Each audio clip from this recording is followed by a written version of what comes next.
दोस्तों, आज हम देखने वाले हैं मिड एयर रिफ्यूलिंग सिस्टम के बारे में। क्या चीज़ होती है, कैसे काम करती है, इस वीडियो में आपको पूरा बताऊंगा।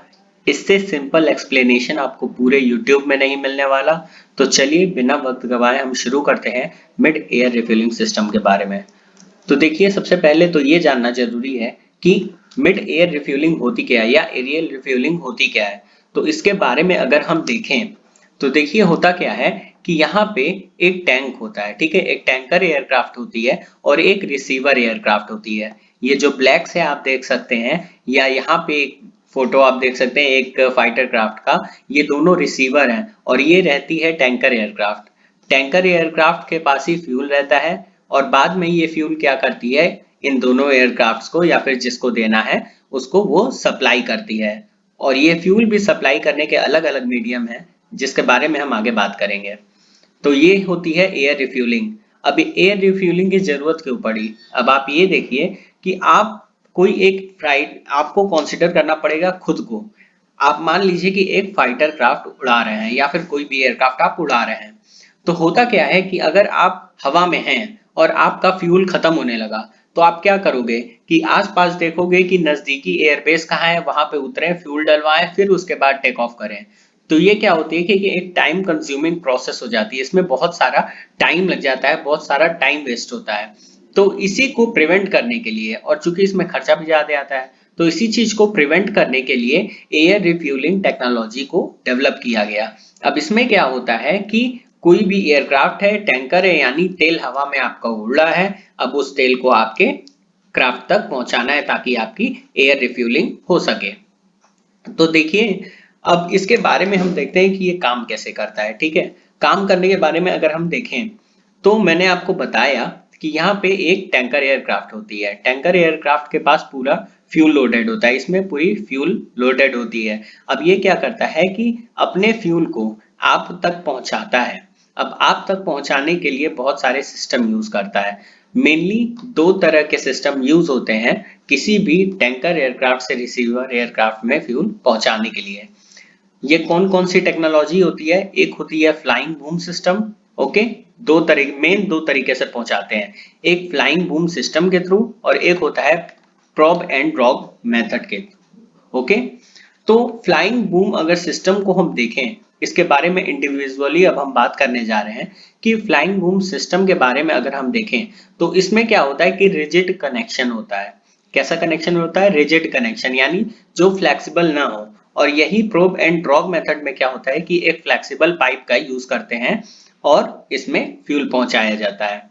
तो ये थी बात कैसे, मतलब ये दोनों मेथड कौन कौन से हैं। ओके, अब आगे हम देखेंगे कि ये होता कैसे है, वेयर इट इज डन। देखिए होता क्या है कि आप हवा में हैं, तो अब क्या होता है कि टैंकर एयरक्राफ्ट आपके पास आएगा और सबसे बड़ी चैलेंज जो इसमें होती है दोनों की स्पीड को मैच कराना, यानी टैंकर एयरक्राफ्ट और जिसमें भरना है यानी रिसीवर एयरक्राफ्ट, दोनों को मैच कराया जाता है, दोनों की स्पीड मैच कराई जाती है ताकि फ्यूल जो है, जो फ्यूलिंग सिस्टम है वो अच्छे से काम कर सके या इजिली आप फ्यूल उसमें डाल सकें।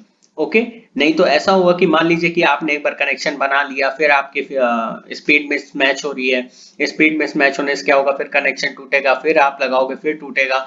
तो इससे क्या होता है कि टाइम का भी लॉस होता है। तो हमें क्या करना पड़ता है कि दोनों की स्पीड को सिंक्रोनाइज करना पड़ता है। उसके बाद ये क्या करता है, फ्यूल को डिस्पोज करता है। ओके, तो होता क्या है कि जो टैंकर एयरक्राफ्ट है वो रिसीवर एयरक्राफ्ट से आगे होता है और ऊपर होता है। ठीक, मैंने क्या बोला कि जो टैंकर एयरक्राफ्ट होता है जिसमें फ्यूल है वो रिसीवर एयरक्राफ्ट के आगे होता है और लगभग 1000 फीट की ऊंचाई पे होता है। इससे क्या होता है कि कोलिजन को प्रिवेंट किया जाता है, यानी अगर हाइट हम बहुत कम कर देंगे तो उस समय कोलिजन के चांसेस बढ़ जाएंगे। इसलिए होता क्या है कि जो सिस्टम है, जो टैंकर एयरक्राफ्ट है और जो आपका रिसीवर एयरक्राफ्ट है, मीटअप के टाइम पे ही एक दूसरे के पास आता है। ओके, तो देखिए प्रोब एंड ड्रॉप के बारे में अगर बात करें तो यहाँ पे है आपका एक टैंकर एयरक्राफ्ट, ये है आपका टैंकर एयरक्राफ्ट। यहाँ पे एक होज अटैचमेंट होती है, होज पाइप जान रहे हैं ना, जैसे अपने घर के सिलेंडर की पाइप देखे होंगे, वो क्या होती है, होस पाइप होती है, लेकिन यहाँ पे ये साइज में बड़ा और मजबूत होता है। तो ये एक होस पाइप होती है, यहाँ पे होस पॉइंट का अटैचमेंट होता है ताकि फ्यूल के लीकेज को रोका जा सके।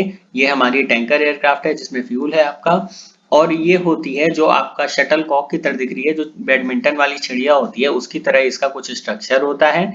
तो इसको बोलते हैं ड्रॉग। ओके। और प्रोब क्या होता है, जैसे कि अभी इंडिया में राफेल की आपने डिलीवरी देखी, तो बहुत सारे एयरक्राफ्ट में आप देखोगे कि आगे इस तरह का एक चोंच निकला होता है। आप सोचते होगे कि यार ये क्या है, ये क्या पिटॉट ट्यूब है? नहीं, ये है प्रोब। ये क्या होता है कि फ्यूल टैंक से कनेक्ट होता है, एयरक्राफ्ट के फ्यूल टैंक से कनेक्ट होता है। और जब भी हम फ्यूल भरते हैं तो ये प्रोब क्या होता है, इस ड्रॉग के थ्रू कनेक्शन बना लेता है।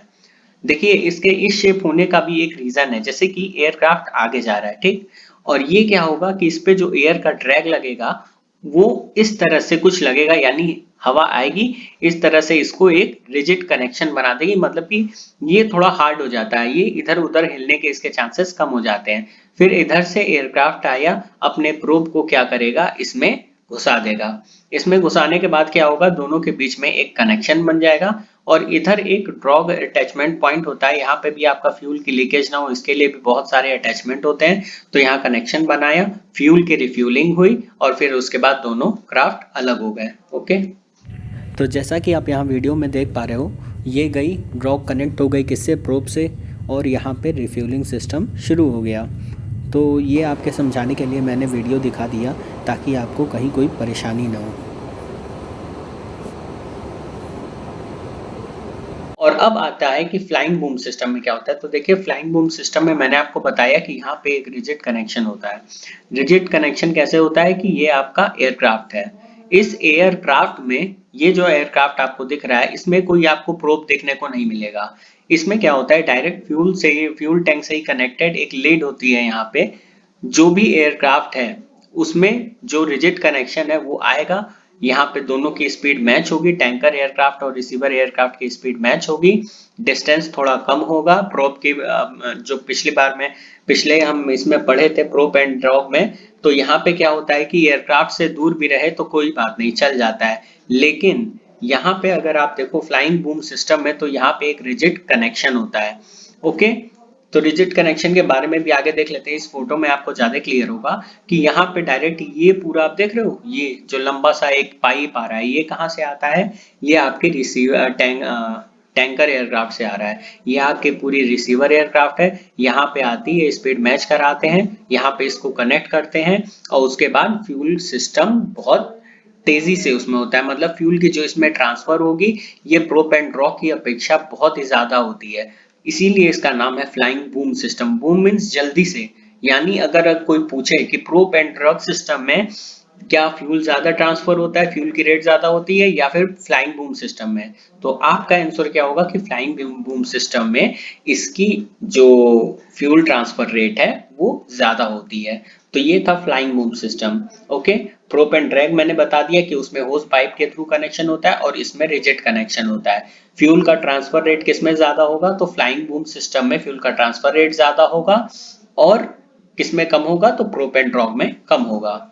तो यहाँ पे देखिए प्रोप एंड ड्रॉग में सॉरी फ्लाइंग बूम सिस्टम में क्या होता है कि यहाँ टैंकर के पास एक कंट्रोलर बैठा होता है, एक इंजीनियर बैठा होता है। ये क्या करता है कि यहाँ पे लीड को आगे तक पहुंचा दिया, अब यहाँ पे इसके साथ ये कांटेक्ट बनाएगा। ओके। कांटेक्ट कैसे बनाएगा, इससे बात करेगा कि आप अपनी स्पीड को सिंक्रोनाइज करिए, स्पीड को मैच करिए, थोड़ा ऊपर आता है, फिर इंजीनियर क्या करेगा, ये जो रिजिड कनेक्शन है उसको ले जाके इसके टिप से कनेक्ट करा देगा और फ्यूल जल्दी से ट्रांसफर हो जाएगा।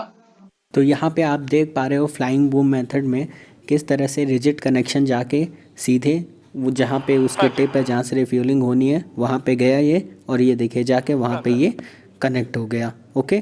और यहाँ पे रिफ्यूलिंग सिस्टम स्टार्ट हो गई, ये आप देख पा रहे होंगे ध्यान से, ये उसमें जाके कनेक्ट हो गया। और ये आप देख पा रहे होंगे यहाँ पे सिंपल एक डायग्राम है, यहाँ पे एक टैंकर एयरक्राफ्ट है और यहाँ पे दो रिसीवर एयरक्राफ्ट है, यहाँ पे दो होस पाइप्स लगी हुई हैं। ये कौन सा मेथड है, तो ये प्रोप एंड ड्रॉग मेथड है। ओके। देखिए दो तो होती ही हैं, इसके अलावा जो एक और होती है कि दोनों का कॉम्बिनेशन आ जाता है, यानी टैंकर ही एयरक्राफ्ट में प्रोप एंड ड्रॉग सिस्टम भी होगा, इसके अलावा फ्लाइंग बूम सिस्टम भी होगा। ओके। तो फ्लाइंग बूम सिस्टम में कितना किस रेट से जो ट्रांसफर होता है फ्यूल वो होता है 900 गैलन पर मिनट के हिसाब से उसमें ट्रांसफर होता है। फ्यूल का ट्रांसफर रिसीवर एयरक्राफ्ट तक होता है, जबकि प्रोप एंड ड्रॉग में क्या होता है कि 200 से 300 गैलन पर मिनट ही फ्यूल ट्रांसफर हो पाता है। इसलिए हम कहते हैं कि फ्लाइंग बूम सिस्टम ज्यादा अच्छी है फ्यूल ट्रांसफर के मामले में। लेकिन प्रोब एंड ड्रॉग में सबसे बड़ा फायदा ये मिल जाता है कि इसमें आप इजीली इसको ट्रांसफर कर सकते हैं, फ्यूल बहुत आराम से ट्रांसफर कर सकते हैं। ओके, जबकि यही रिजिड कनेक्शन होने की वजह से फ्लाइंग बूम में थोड़ी परेशानी आती है। लेकिन रेट किसमें ज्यादा होता है? फ्लाइंग बूम सिस्टम में रेट ज्यादा होता है। अगर हम इसकी हिस्ट्री की बात करें तो इसको जो सबसे पहले इन्वेंट किया था उनका नाम था अलेक्जेंडर डी सेवर्स्काई। ओके, उन्होंने ये क्या कौन थे? ये थे यूएस वार डिपार्टमेंट में काम करने वाले एक इंजीनियर जिन्होंने इस सिस्टम को डेवलप किया था। ये सिस्टम बहुत पुराना है। ओके, लगभग मुझे याद आ रहा है कि 1921 में शायद सबसे पहले इसका यूज भी हुआ था। अब देखिए, कुछ चीजें आपको फैक्ट्स जाननी जरूरी है कि कॉमर्शियल प्लेन जो होती है, जैसे डोमेस्टिक फ्लाइट्स वगैरह, इंटरनेशनल फ्लाइट्स वगैरह होती है जो कॉमर्शियल यूज में आती हैं, जहां पे पैसेंजर बैठ के जाते हैं, उसमें मिड एयर रिफ्यूलिंग सिस्टम नहीं होती है। केवल एक ही कॉमर्शियल प्लेन में, कॉमर्शियल क्या कह लीजिए कि प्राइवेट प्लेन में, वो है एयरफोर्स वन, जो यूनाइटेड स्टेट्स ऑफ अमेरिका के राष्ट्रपति डोनाल्ड ट्रंप जिससे चलते हैं, उस एयरक्राफ्ट का नाम है एयरफोर्स वन। तो बस इसी में है आपका मिड एयर रिफ्यूलिंग, इसके अलावा किसी भी कॉमर्शियल प्लेन में ये नहीं दिया जाता है। ये फाइटर क्राफ्ट्स में और हेलीकॉप्टर्स में इसको दिया जाता है। अब चलिए हेलीकॉप्टर के बारे में बात कर लेते हैं कि हम जान गए कि एयरक्राफ्ट में होता है, एयरक्राफ्ट में रिफ्यूलिंग सिस्टम होता है, कॉमर्शियल में नहीं होता। तो क्या हेलीकॉप्टर में भी होता है? हाँ, हेलीकॉप्टर में होता है, लेकिन गिने चुने हेलीकॉप्टर में होता है। अब देखिए, सबसे बड़ी प्रॉब्लम जो हेलीकॉप्टर के साथ आती है ना, वो आती है कि आपका एक तो हेलीकॉप्टर की ब्लेड्स होती हैं, हेलीकॉप्टर की ब्लेड्स होती हैं, आप देख पा रहे हैं कि हेलीकॉप्टर की ब्लेड्स हैं, तो ये कॉन्टिन्यूअसली रोटेट करती हैं। अगर मान लीजिए होज पाइप के कनेक्शन में आ गया या फिर यहाँ पे इससे लड़ गया, तो ये डैमेज होने का खतरा भी इसका बढ़ जाता है। और यहाँ पे आप देखिए, यहाँ प्रोब निकला हुआ है। हाँ, इसमें रिजिड कनेक्शन के थ्रू रिफिलिंग नहीं करते, क्योंकि रिजिड कनेक्शन के थ्रू इसमें रिफ्यूलिंग नहीं हो पाएगा, इसलिए हम इसमें प्रोब एंड ड्रैग मेथड का यूज करते हैं। देखिए, मैं आपको प्रॉब्लम बता रहा था कि क्यों कुछ ही हेलीकॉप्टर में इसका यूज करते हैं। एक तो प्लेन की स्पीड ज्यादा होती है, हेलीकॉप्टर की स्पीड कम होती है, और ऊपर से प्लेन आपकी जिस एल्टीट्यूड तक जा सकता है, हेलीकॉप्टर उस एल्टीट्यूड तक नहीं जा सकता। तो ये सारी कुछ प्रॉब्लम होती है जिसकी वजह से कुछ ही हेलीकॉप्टर्स में air to air refuelling system दी गई है।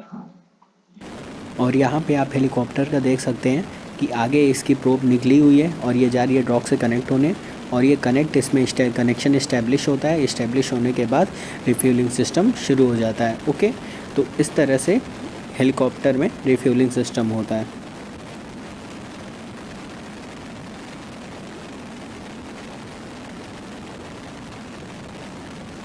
जैसे कि कुछ उसमें से है आपका हॉक हेलीकॉप्टर, इसमें आपका यहाँ पे देख पा रहे होंगे एक आपका प्रोब बड़ा सा आगे निकला हुआ है, ये जाके आपके किस में कनेक्ट होता है? ड्रॉग में कनेक्ट हो जाता है, तो इसकी रिफ्यूलिंग आराम से हो जाती है।